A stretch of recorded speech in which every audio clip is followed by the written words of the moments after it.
एक आसुरी प्रवृत्ति। तो पांडव माना जो दैवी प्रवृत्ति वाले धर्म पक्ष के वाचक, उस 5% में भी युधिष्ठिर कितने थे कि युद्ध जैसी परिस्थिति में भी बैलेंस स्टेट ऑफ माइंड, मन का संतुलन या स्थिर बुद्धि कितने होंगे आज की दुनिया के हिसाब से अगर देखा जाए तो ओनली 1%। दूसरा नंबर था भीम, स्ट्रॉन्ग विल पावर। आज की दुनिया में जहां कॉन्फिडेंस भी कम हो रहा हो, वहां स्ट्रॉन्ग विल पावर वाले कितने परसेंटेज लोग होंगे? ओनली 1%। तीसरा नंबर था अर्जुन। अर्जुन माना जो अर्जन करना जानता था, भगवान ने जो ज्ञान दिया, हर अच्छी बात को जो जीवन के अंदर अर्जित करता है, धारण करता है, वो आज की दुनिया में कितने परसेंटेज होंगे? ओनली 1%। चौथा नंबर था नकुल, जो नियम पर जीवन जीने वाला, सिद्धांतों पर जीवन जीने वाला। तो आज की दुनिया में नियमों पर जीवन जीने वाले कितने परसेंटेज लोग होंगे? ओनली 1%। और पांचवा नंबर था सहदेव। सहदेव माना सहयोग देने वाला, हर अच्छे कार्य में जो अपना सहयोग देता है। आज की दुनिया में सहयोग देने वाले तो बहुत होते हैं, लेकिन सहयोग देने के बाद एक अपेक्षा रहती है कि मेरी नेम प्लेट जरूर लगना चाहिए, लोगों को पता चलना चाहिए मैंने इतना सहयोग दिया है, या मेरा सम्मान जरूर होना चाहिए। सहयोग दिया अपने वाले कितने परसेंटेज? ओनली 1%। तो ये थे 5। दूसरी ओर कौरव पक्ष माना अधर्म पक्ष के वाचक धृतराष्ट्र, जो राजसत्ता, बाहुबल और भूमि के अभिमान से युक्त था, और गांधारी, जो देखते हुए देखना नहीं चाहती थी, आंखों पर पट्टी बांध। जब मैं महाभारत का अध्ययन कर रही थी, मेरे मन में विचार आया कि अगर किसी का पति किसी कारणवश नेत्रहीन हो जाए तो उसकी पत्नी को उसका सहारा बनना चाहिए या खुद आंखों पर पट्टी बांध लेनी चाहिए? क्या करना चाहिए? सहारा बनना चाहिए। विवेक ये कहता है। ये गांधारी कैसी पत्नी थी जो सहारा बनने के बजाय खुद आंखों पर पट्टी बांध लिया? लेकिन तब महसूस हुआ कि तो महर्षि वेदव्यास जी की मन की कल्पना का विस्तार जो है, कि सचमुच आज की दुनिया के अंदर अगर कोई पति गलत काम कर रहा है तो उसकी पत्नी देखते हुए जानते हुए उसको रोकती नहीं, आंखों पर पट्टी बांध लेती है, गांधारी बन जाती है, देखना नहीं चाहती है और अन्याय को साथ देने लगती है। यही तो आज की कलयुग की रीत है। दूसरी ओर मेरे सामने 100 कौरवों की नामों की लिस्ट आई। तो जब मैं नामों की लिस्ट पढ़ रही थी तो अधिकतर नाम दु से आरंभ हो रहे थे। दुर्योध, शासन, दुस्सह, दुश्शल, दुर्विमोचन, दुर्बुद्धि, दुर्मुख, दुष्कर्ण, सारे दु से मेजॉरिटी। तो मेरे मन में विचार आया कि कलयुग के अंदर भी माँ बाप अपने बच्चों के इतने सुंदर सुंदर नाम रखते हैं, कभी भी ऐसे विचित्र नाम नहीं रखेंगे। दू से आ रहा तो कोई नाम नहीं, खाली एक ही नाम आज की दुनिया के अंदर, दुष्यंत, जो दुष्टता का अंत करने वाला है। क्योंकि दू माना ही दुष्टता, जो दूसरों को दुख देना जानता है। तो ये गांधारी और धृतराष्ट्र कैसे माँ बाप थे कि उन्होंने अपने बच्चों के नाम ऐसे चुन चुन के रखे, दुष्टता वाले? यही तो महर्षि वेदव्यास जी की मन की कल्पना का विस्तार है कि आज की दुनिया में भले ऐसे नाम ना हो लेकिन ऐसे कैरेक्टर वाले लोग जरूर है। दुर्योधन माना ऐसे बच्चे जो धन का दुरुपयोग करते हैं, है कि नहीं? ऐसे बच्चे आज के समाज में जो माता पिता के कमाए हुए, मेहनत के पसीने के धन कमाए हुए दुरुपयोग करते हैं, उड़ाते हैं, है कि नहीं? ऐसे बच्चे। दुशासन जैसे पात्र भी है या नहीं आज के समाज के अंदर? शासन में हर क्षेत्र के लिए लिया है। दुष्कर्ण, जो बुरी बातें सुनता है, दुर्बुद्धि, जिसकी बुद्धि ही दुष्टता वाली है, दुर्विमोचन माना हर इंद्रियों की दुष्टता से भरी हुई, हर इंद्रियों की जिसकी दृष्टि ही बुरी हो, दुर्मुख, जिसके मुख से हमेशा बुरे वचन निकलते हो। तो ऐसे बच्चे हैं कि नहीं आज के समाज के अंदर?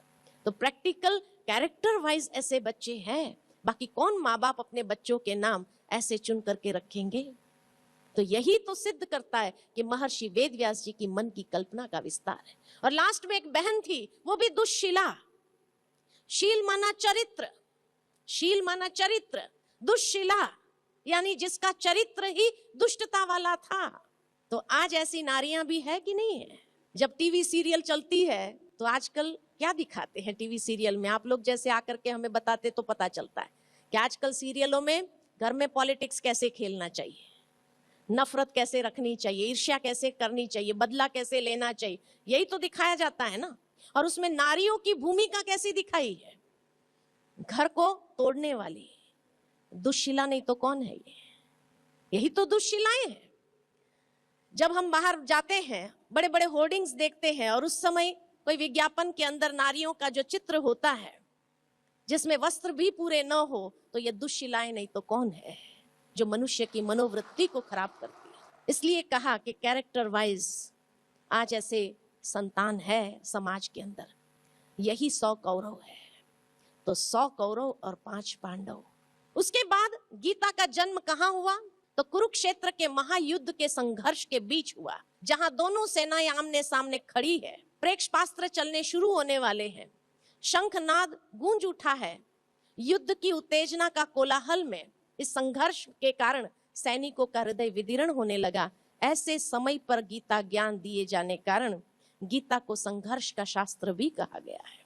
वो युद्ध का मैदान जब देखा तो इतना छोटा था कि मेरे मन में विचार चलने लगे कि यहाँ अक्षौणी की सेना खड़ी कैसे रही। बड़ी आश्चर्य की बात कि कुरुक्षेत्र पहले बहुत छोटा सा एक गांव था जिसका नाम कुरुक्षेत्र भी नहीं था, उसका नाम स्थानेश्वर था।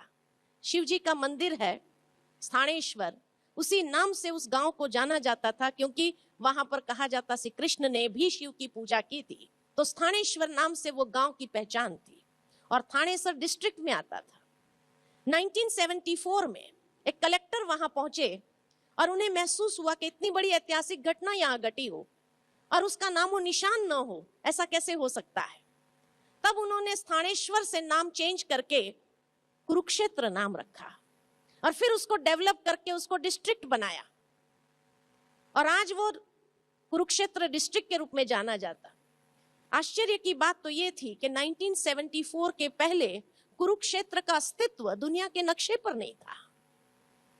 कैसी वंडर की बात है कि 1974 में उसको रिकॉग्निशन मिलता है और उसके बाद धीरे धीरे उसको डिस्ट्रिक्ट बनाया गया, और जहां इतनी बड़ी ऐतिहासिक घटना घटी हो उसका कोई अस्तित्व न हो दुनिया के मैप पर, कैसे हो सकता है। उसके बाद कहा जाता है कि मुझे वो स्थान दिखाया गया जहां पर भगवान ने गीता का ज्ञान अर्जुन को दिया। वो एक मेमोरियल जैसे बनाया हुआ है कि यहाँ पर लाके रथ को खड़ा किया था और जहां से दोनों सेनाओं को आमने सामने देख करके वो निराश हो गया और उसने शस्त्र छोड़ दिया, और तब भगवान ने उसको गीता का ज्ञान दिया। और सभी के शंखनाद पहले अध्याय में ही आते हैं कि सभी महारथियों ने अपने अपने शंख बजा दिए युद्ध की तैयारी में। तो मैंने उस भाई से पूछा, जो मुझे दिखा रहे थे, मैंने उस भाई से पूछा कि युद्ध के मैदान में अर्जुन निराश हो गया, निराश होकर के शस्त्र छोड़ दिए उसने, और भगवान ने गीता का ज्ञान सुनाया, 18 अध्याय 700 श्लोक। तो मैंने उस भाई से पूछा कितना समय लगा होगा, 18 अध्याय 700 श्लोक सुनाने में कितना समय लगा भगवान को। तो कहा 3.5 घंटे लगे, 3.5 घंटे लगे भगवान को 700 श्लोक सुनाने में। तो मैंने उसको पूछा कि 3.5 घंटे तक दुर्योधन ने क्या किया, जो युद्ध के लिए इतना उतावला था, क्या 3.5 घंटे की पेशेंस उसमें थी? उसने कोई रिएक्शन नहीं किया, वो खड़ा रहा, वहां देखता रहा, भगवान उसको ज्ञान दे रहे हैं, उसको तो पता भी नहीं कि वो ज्ञान दे रहे हैं नहीं दे रहे हैं, क्या कह रहे हैं उसको कुछ पता नहीं है।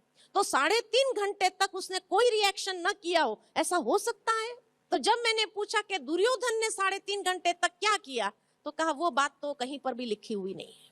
तब महसूस हुआ ये तो महर्षि वेदव्यास जी की मन की कल्पना का विस्तार जो है, नहीं तो अगर प्रैक्टिकल युद्ध का मैदान हो, आज दुनिया में कोई रास्ते में भी 2 व्यक्ति लड़ रहा हो, हाँ, एकदम गुस्से में आके एक दूसरे के सामने खड़े हो जाए और आप एक व्यक्ति को बुलाकर कहो मैं तुझे गीता का ज्ञान सुनाता हूँ, क्या कहेगा? गाली नहीं देगा, ये समय है, ये स्थान है, बाद में सुनूंगा गीता का ज्ञान, कहेगा कि नहीं कहेगा? तो भगवान जब गीता का ज्ञान दे रहे थे तो दुर्योधन ने कोई रिएक्शन नहीं बताई हो, ऐसा हो सकता है? वो भी कहेगा भाई ये समय है गीता का ज्ञान देने का, छोड़ो ये सब बाद में सुनाते थे ना, अभी क्या है, अभी चलो युद्ध करो, कहेगा कि नहीं कहेगा? और फिर देखा कि बोला सैनिकों का हृदय विदीर्ण होने लगा युद्ध के नाम से। अब अक्षौणी की सेना जो थी, किसकी थी? भगवान की थी, श्री कृष्ण की सेना थी, ये तो सभी जानते हैं कि भाई उसने दिया दुर्योधन को। अब जिस राजा ने सारी सेना को खिलाया पिलाया, उनकी परवरिश की हो, भले उसने दे दिया, लेकिन वो सैनिक किसको वफादार रहने चाहिए? अपने मालिक को या दूसरे को? किसको वफादार रहना चाहिए? मालिक को वफादार। तो वो कैसे तैयार हो गए? इसीलिए कहा उनका हृदय विदीर्ण होने लगा था। और उसके बाद अक्षौणी की सेना, तो मैं इंटरनेट पर जाकर के सर्च कर रही थी कि एक अक्षौणी में कितने होते हैं। तो मुझे पता चला कि महाभारत के समय संगठन के लिए पत्ती का इस्तेमाल होता था, पत्ती की इकाई निश्चित किया गया था, और एक पत्ती में एक रथ, एक हाथी, 5 पैदल सैनिक और 3 घुड़सवार होते थे। उस हिसाब से एक पत्ती के अंदर, तो एक अक्षौणी में कितनी पत्ती थी? तो कहा 2187 पत्ती थी। 2187 पत्ती माना एक अक्षौणी। तो इसका मतलब एक अक्षौणी में 2187 रथ थे, 2187 हाथी थे, 10,935 पैदल सैनिक थे और 6,561 घुड़सवार थे एक अक्षौणी में। और वो मैदान तो इतना छोटा सा है। और उसके हिसाब से अगर 18 अक्षौणी देखा जाए तो 18 अक्षौणी में कितने होते हैं? मल्टीप्लाई बाय 18 करो।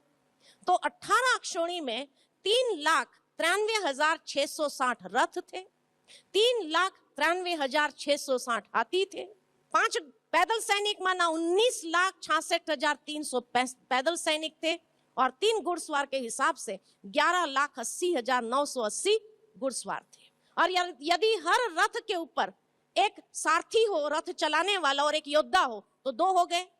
इसी तरह हाथी के ऊपर एक महारथ, हाथी चलाने वाला, और एक योद्धा हो तो 2 हो गए, तो डबल दी अमाउंट हो गया। तो इसका मतलब 18 अक्षौणी में 7,87,320 रथों पर थे, 7,87,320 हाथियों पर थे, 19,66,300 पैदल सैनिक थे और 11,80,980 घुड़सवार थे। और उसका टोटल अगर किया जाए तो 47,23,920 18 अक्षौणी में थे। और वो मैदान अगर देखो तो 47 लाख लोग खड़े होना, और इतने हाथी और इतने घोड़े और इतने रथ, शायद हरियाणा भी छोटा पड़े। इतना ही नहीं, लेकिन कहा जाता था कि सूर्यास्त होने के बाद सभी अपने अपने शिविरों में चले जाते थे। तो इसका मतलब 47 लाख लोगों का रहने का बंदोबस्त भी था। तो रहने का बंदोबस्त तो कितना एरिया चाहिए?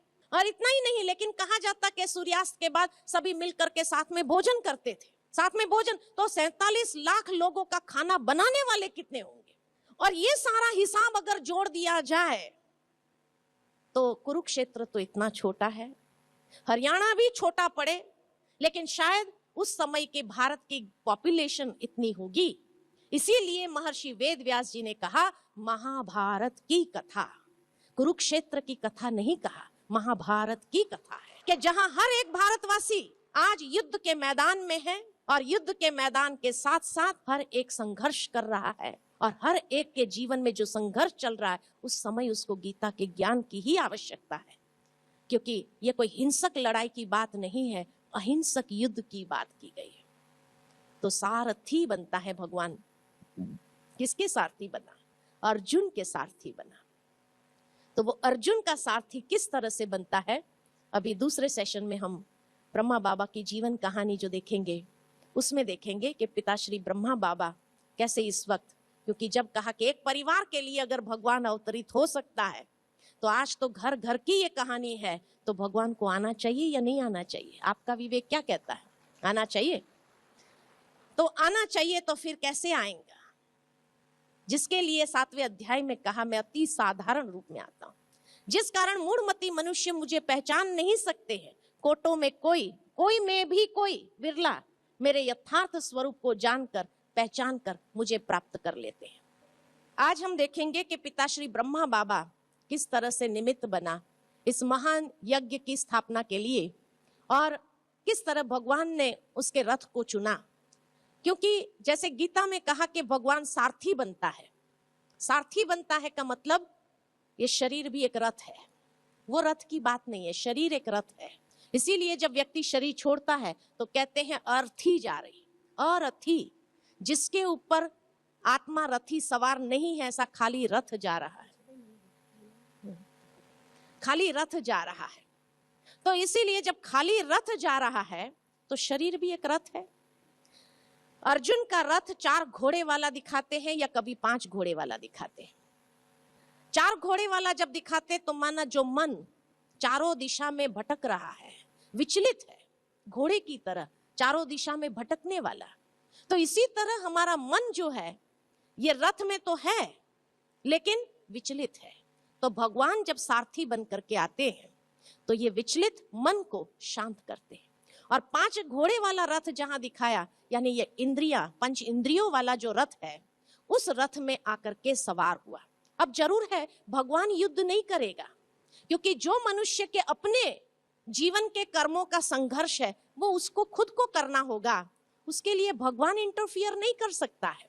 और हमारे जीवन का संघर्ष भगवान लड़ नहीं सकता है, लेकिन सारथी जरूर बन सकता है और सारथी बन करके गाइडेंस जरूर दे सकता है।